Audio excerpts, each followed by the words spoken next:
Alrighty, hi everybody. It is time to finish holes. So this one has been a long time going, so I hope you guys have stuck through all the way and are excited to hear the conclusion of this story. I've always loved this book and it's been super fun to share it with y'all.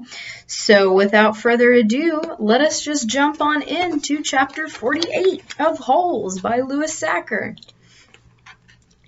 They slowly walked back to camp. The tall man was the Texas Attorney General, the chief law enforcement officer for the state. Stanley's lawyer was named Miss Marengo. Stanley held the suitcase. He was so tired he couldn't think straight. He felt as if he were walking in a dream, not quite able to comprehend what was going on around him.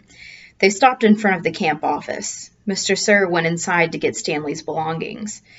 The Attorney General told Mr. Pendanski to get the boys something to drink and eat. The warden seemed as dazed as Stanley. "You can't even read," she said to Zero. Zero said nothing. Miss Marengo put a hand on Stanley's shoulder and told him to hang in there. He would be seeing his parents soon. She was shorter than Stanley, but somehow gave the appearance of being tall. Mr. Pendanski returned with 2 cartons of orange juice and 2 bagels. Stanley drank the juice but didn't feel like eating anything. "Wait," the warden exclaimed. "I didn't say they stole the suitcase. It's his suitcase, obviously, but he put my things from my cabin inside it." "That isn't what you said earlier," said Miss Marengo. "What's in the suitcase?" the warden asked Stanley. "Tell us what's in it, then we'll open it and see." Stanley didn't know what to do. "Stanley, as your lawyer, I advise you not to open your suitcase," said Miss Marengo. "He has to open it," said the warden. "I have the right to check the personal property of any of the detainees. How do I know there aren't drugs or weapons in there? He stole a car, too. I've got witnesses." She was nearly hysterical. "He is no longer under your jurisdiction," said Stanley's lawyer. "He has not been officially released," said the warden. "Open the suitcase, Stanley." "Do not open it," said Stanley's lawyer. Stanley did nothing. Mr. Sir returned from the office with Stanley's backpack and clothes. The Attorney General handed Miss Marengo a sheet of paper. "You're free to go," he said to Stanley. "I know you're anxious to get out of here, so you can just keep the orange suit as a souvenir, or burn it, whatever you want. Good luck, Stanley." He reached out his hand to shake, but Miss Marengo hurried Stanley away. "Come on, Stanley," she said. "We have a lot to talk about." Stanley stopped and turned to look at Zero. He couldn't just leave him here. Zero gave him thumbs up. "I can't leave Hector," Stanley said. "I suggest we go," said his lawyer with a sense of urgency in her voice. "I'll be okay," said Zero. His eyes shifted toward Mr. Pendanski on one side of him, then to the warden and Mr. Sir on the other. "There's nothing I can do for your friend," said Miss Marengo. You are released pursuant to an order from the judge." "They'll kill him," said Stanley. "Your friend is not in danger," said the Attorney General. "There's going to be an investigation into everything that's happened here. For the present, I am taking charge of the camp." "Come on, Stanley," said his lawyer. "Your parents are waiting." Stanley stayed where he was. His lawyer sighed. "May I have a look at Hector's file?" she asked. "Certainly," said the Attorney General. "Miss Walker, go get Hector's file." She looked at him blankly.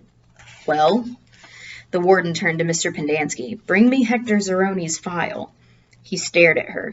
"Get it," she ordered. Mr. Pendanski went into the office. He returned a few minutes later and announced the file was apparently misplaced. The Attorney General was outraged. "What kind of camp are you running here, Miss Walker?"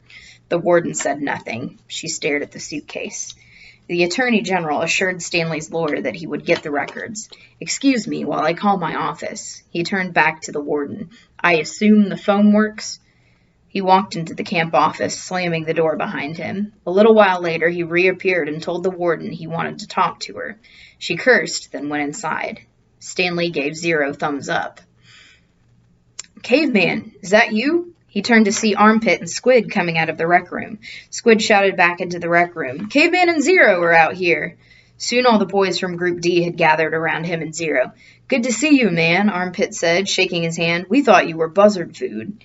"Stanley is being released today," said Mr. Pendanski. "Way to go," said Magnet, hitting him on the shoulder. "And you didn't even have to step on a rattlesnake," said Squid. Even Zigzag shook Stanley's hand. "Sorry about, "It's cool," said Stanley. We had to lift the truck clear out of the hole, Zigzag told him. It took everybody in C, D, and E. We just picked it right up. It was really cool, said Twitch. X-Ray was the only one who didn't come over. Stanley saw him hang back behind the others a moment, then returned to the rec room. Guess what? Said Magnet, glancing at Mr. Pendanski. Mom says we don't have to dig any more holes. That's great, Stanley said. Will you do me a favor? Asked Squid. I guess, Stanley agreed, somewhat hesitantly. I want you to... He turned to Miss Marengo. Hey, lady, you have a pen and paper I can borrow? She gave it to him, and Squid wrote down a phone number, which he gave to Stanley. Call my mom for me, okay? Tell her I said I was sorry. Tell her Alan said he was sorry. Stanley promised he would. Now you be careful out in the real world, said Armpit. Not everybody is as nice as us. Stanley smiled. The boys departed when the warden came out of the office. The Attorney General was right behind her. My office is having some difficulty locating Hector Zeroni's records, the Attorney General said. So you have no claim of authority over him? Asked Miss Marengo. I didn't say that. He's in the computer. We just can't access his records. It's like they've fallen through a hole in cyberspace. A hole in cyberspace, Miss Marengo repeated. How interesting. When is his release date? I don't know. How long has he been here? Like I said, we can't... So what are you planning to do with him? Keep him confined indefinitely without justification while you go crawling through black holes in cyberspace? The Attorney General stared at her. He was obviously incarcerated for a reason. Oh? And what reason was that? The Attorney General said nothing. Stanley's lawyer took hold of Zero's hand. Come on, Hector, you're coming with us. 49. There never used to be yellow-spotted lizards in the town of Green Lake. They didn't come to the area until after the lake dried up, but the townsfolk had heard about the red-eyed monsters living in the desert hills. One afternoon, Sam the Onion Man and his donkey, Mary Lou, were returning to his boat, which was anchored just a little offshore. It was late in November, and the peach trees had lost most of their leaves. Sam! Someone called. He turned around to see 3 men running after him, waving their hats. He waited. Afternoon, Walter. Bo, Jesse. He greeted them as they walked up, catching their breath. Glad we caught you, said Bo. We're going rattlesnake hunting in the morning. We want to get some of your lizard juice, said Walter. I ain't scared of no rattlesnake, said Jesse, but I don't want to come across one of those red-eyed monsters. I seen one once, and that was enough. I knew about the red eyes, of course. I hadn't heard about the big black teeth. It's the white tongues that get me, said Bo.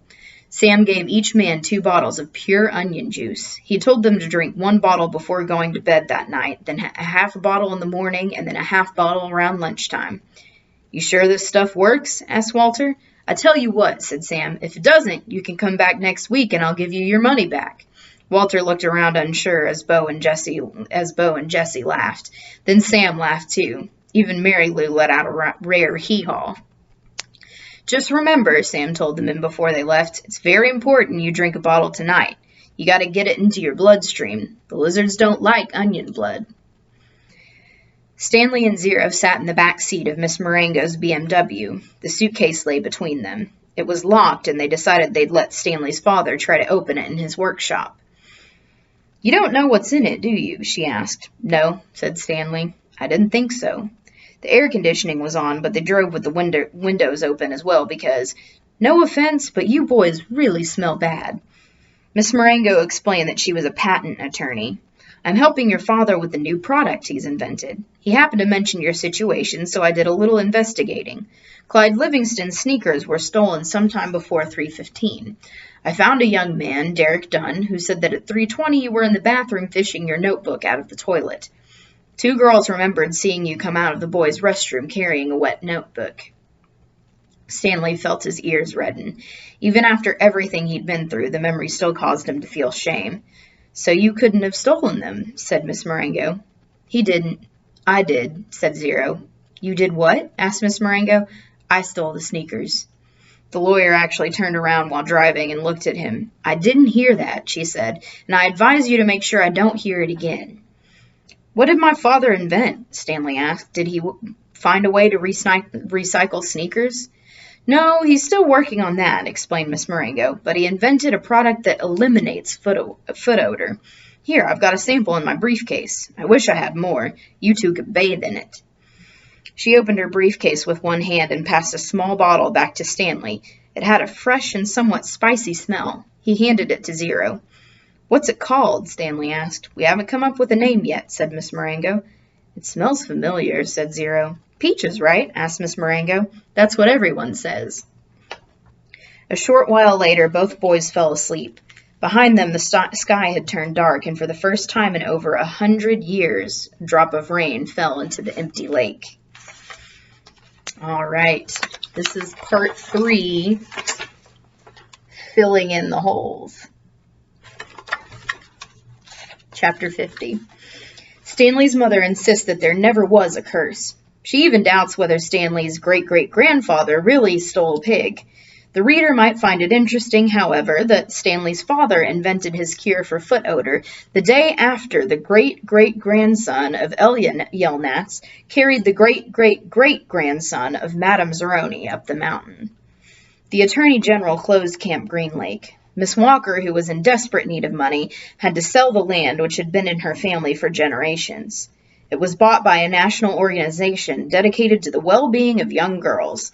In a few years, Camp Green Lake will become a Girl Scout camp. This is pretty much the end of the story. The reader probably still has some questions, but unfortunately from here on in, the answers tend to be long and tedious. While Mrs. Bell, Stanley's former math teacher, might want to know the percent change in Stanley's weight, the reader probably cares more about the change in Stanley's character and self-confidence. But those changes are subtle and hard to measure. There is no simple answer. Even the contents of the suitcase turned out to be somewhat tedious. Stanley's father pried it open in his workshop, and at first everyone gasped at the sparkling jewels. Stanley thought he and Hector had become millionaires, but the jewels were of poor quality, worth no more than $20,000. Underneath the jewels was a stack of papers that had once belonged to the first Stanley Yelnats. These consisted of stock certificates, deeds of trust, and promissory notes. They were hard to read and even more difficult to understand. Miss Marengo's law firm spent more than 2 months going through all the papers. They turned out to be a lot more valuable than the jewels. After legal fees and taxes, Stanley and Zero each received less than $1 million, but not a lot less. It was enough for Stanley to buy his family a new house with a laboratory in the basement and for Hector to hire a team of private investigators. But it would be boring to go through all the tedious details of all the changes in their lives. Instead, the reader will be presented with one last scene, which took place almost 1.5 years after Stanley and Hector left Camp Green Lake. You will have to fill in the holes yourself. There was a small party at the Yelnats' house. Except for Stanley and Hector, everyone there was an adult. All kinds of snacks and drinks were set out on the counter, including caviar, champagne, and the fixings to make ice cream sundaes.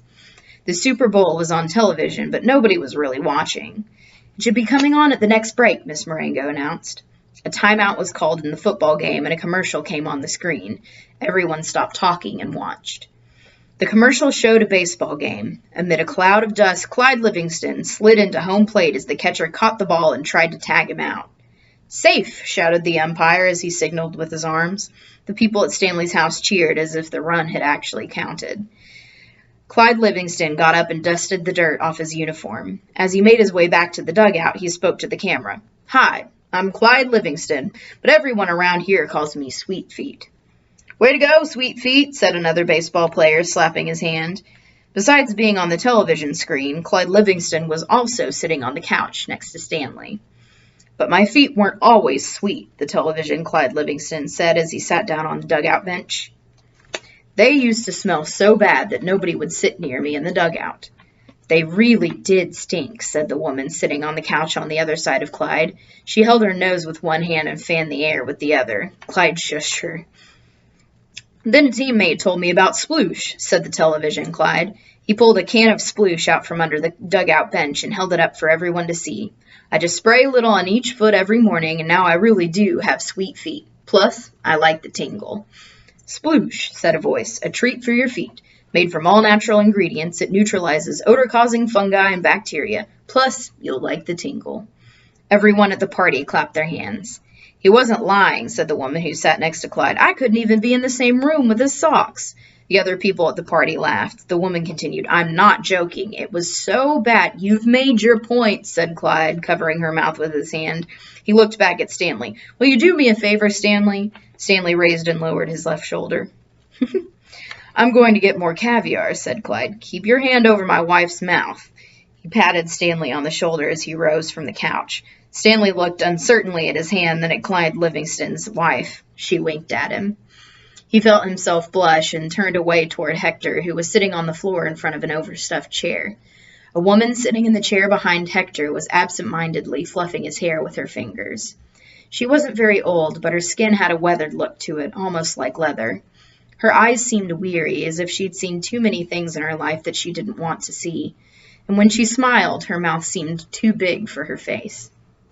Very softly, she half sang, half hummed a song that her grandmother used to sing to her when she was a little girl.